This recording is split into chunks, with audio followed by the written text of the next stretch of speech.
Now we have learnt our kerning workaround in Canva, we can start applying this in a real-life example. You could argue that we have already, and it's been a few days since I've last picked up this tutorial. One thing I'd like to say before jumping in and start editing the text is that it's always good to have a bit of a break if you can work around that. Come back, have a look at the design when it's fresh in the mind. If you still like it, it's a winner. And coming back and looking at this, well, actually there were a few issues that I wanted to pick out last time, but that would have spoilt this particular tutorial. So what we're going to do is duplicate this graphic. And if we recall, we've got all of these characters as separate layers grouped together. We're going to ungroup that in a minute, but in the meantime, what I'm going to do is get a little bit more contrast here. One thing I'm not overly happy with is the contrast between, say, the white and then the light green, and then we've got this yellowy green background here. The contrast isn't quite sharp enough. So what we're going to do is actually change the background color to the darkest green, and then change all of these to the lightest. You see what happened there? Even though they're grouped, I've only selected one of the characters. So if I click, hold and drag with the mouse across them all, so that should then allow you to change the color of all characters. So we want to make sure we haven't lost any features. Before we start editing the text, and I want to show you a text overlap effect today, we can have a look at creating some accents here, just on the edge here. What I'm looking for is a diagonal stripe. So we've got lighter color, lighter color, as if it's taken a top-down photograph of a sports pitch. Here's one option. We've still got our chalk line search in place.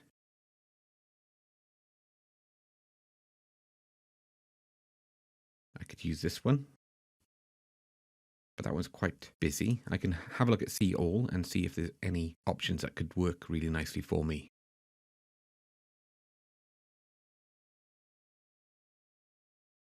Maybe that one would work really well if it wasn't for the arrowhead.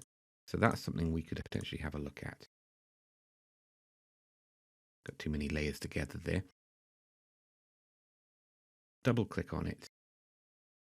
Take the arrowhead off the shape. Double click again to go out of the cropping mode. And then we can rotate that shape.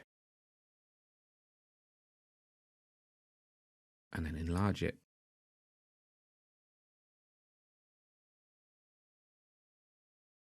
We've lost a bit of clarity here, so even if we try and change it to the color I'm looking for, you can see it's too blurred, so that we're going to reject that option.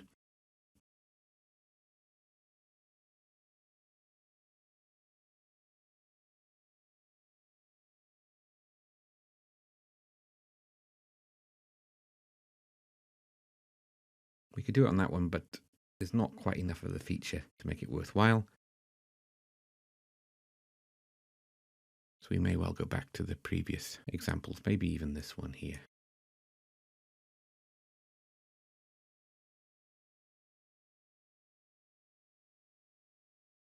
A lot of the designing process in Canva is just playing around with various features to get the effect that you're after.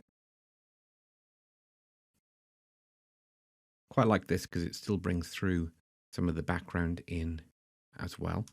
And if I change it to the lighter color, there we go. The alternative is this one here. We'll put one either side and see which one we prefer. So I might rotate that one to that angle.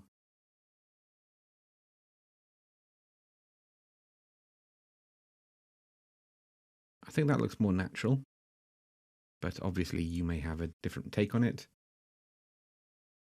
But what I can do now is copy and paste, Control C and V, and I might just use the other edge of it along the bottom so it's not mirrored and identical.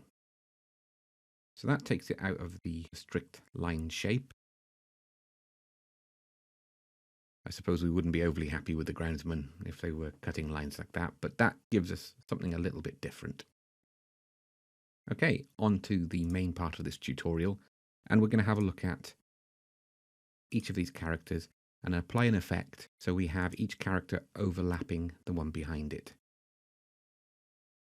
It should give it a bit more punch, although we can already see the difference between the two. This one is more striking because we're looking at higher contrast between the text and the background color.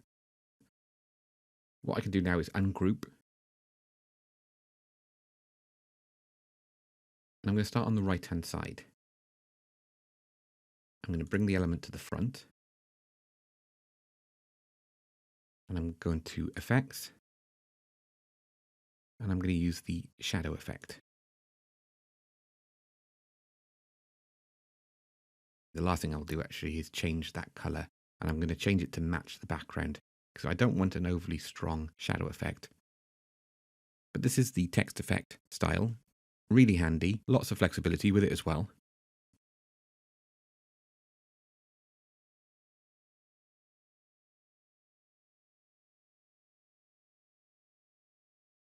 So I'm going to take the transparency right the way up to 100%.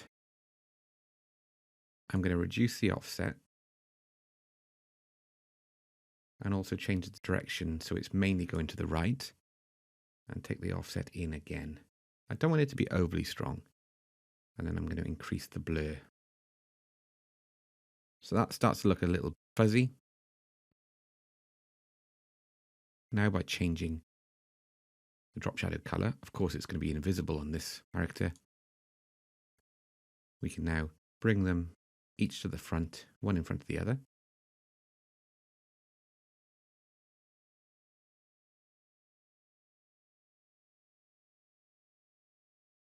There we go. So if I've done that correctly, we've got one more step, and that is to apply this drop shadow effect to each of these characters individually.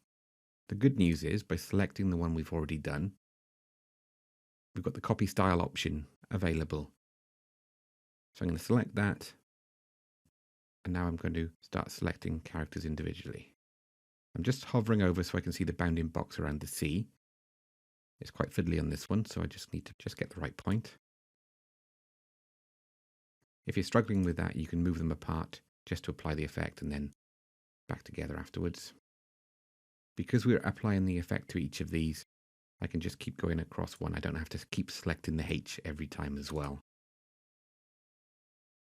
There we go. So you can already get a rough idea of what I'm trying to achieve here. And now I'm going to shift by eye using manual kerning to get them as close as I can,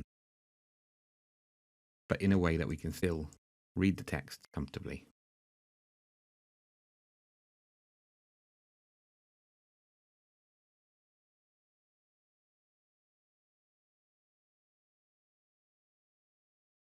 I might just nudge it with the arrow keys.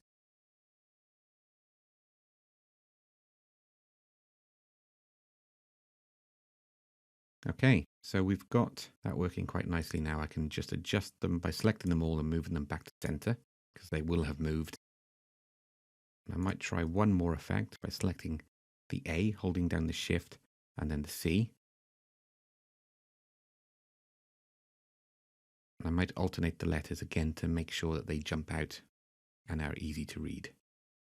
I can now carry out that same process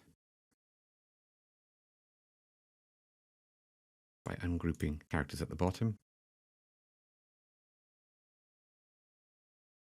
Oops, did that the wrong way around. I'll try again. I select the style I want to copy first, then apply it. Actually, I might do it the other way around at the bottom.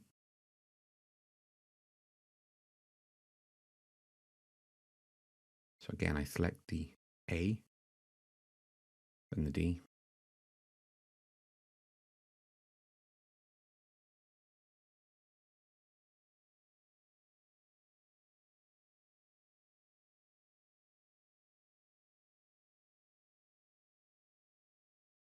Okay, I've messed that one up nicely, so I'm just going to get the A back to with the shadow effect and quickly update it.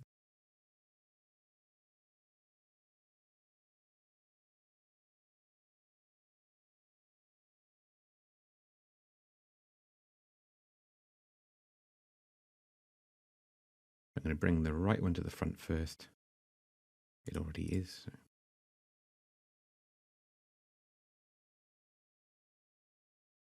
There we go. Okay, we got there.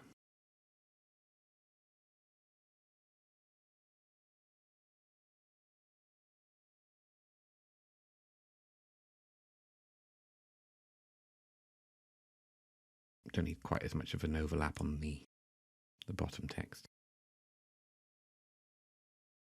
Finally, I'm going to group both lots of text. Align them to the center. Just check that we've got similar spacing above and below. It doesn't have to be exact because this line isn't exact. It's that chalk brush effect. If we want to, then finally we can group. We'll select all of these items combined, and it creates a dotted bounding box around it. And now I can move it. So I have that bang on center. We've got a lot of space for the design to breathe. We've got these effects either side, and that's just a nice, impactful and simple graphic that we can add for our match day.